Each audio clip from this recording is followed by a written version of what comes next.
Last week I mentioned in my little talk about the medical care legislation going on in the Senate that it might be a distraction from foreign policy, because I believe there were some very important events going on in the Middle East.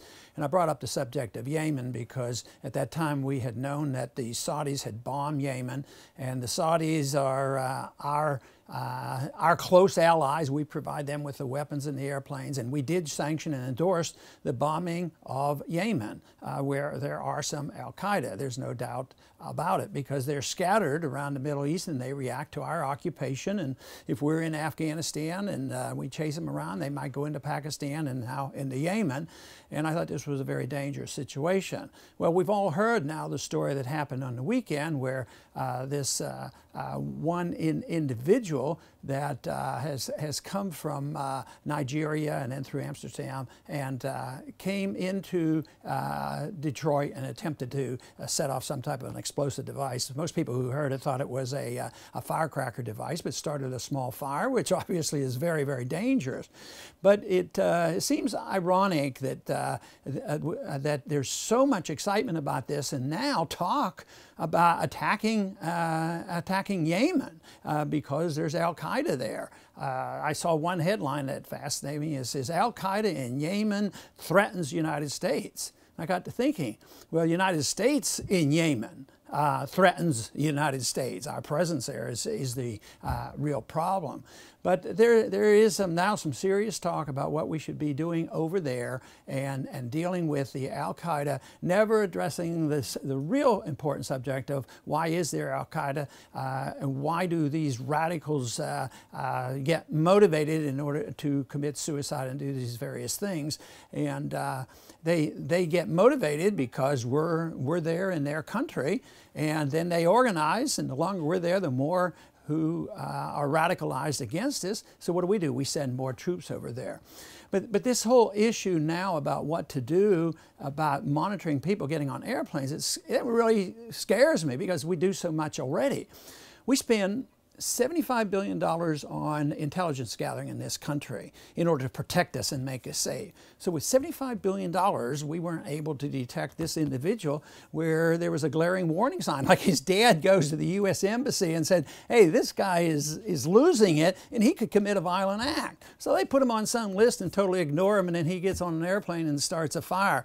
So you wonder just exactly what's going on. It's either awful stupidity or there must be an agenda. But I guess we won't know that for sure, but I am concerned about what they are going to do to the American people.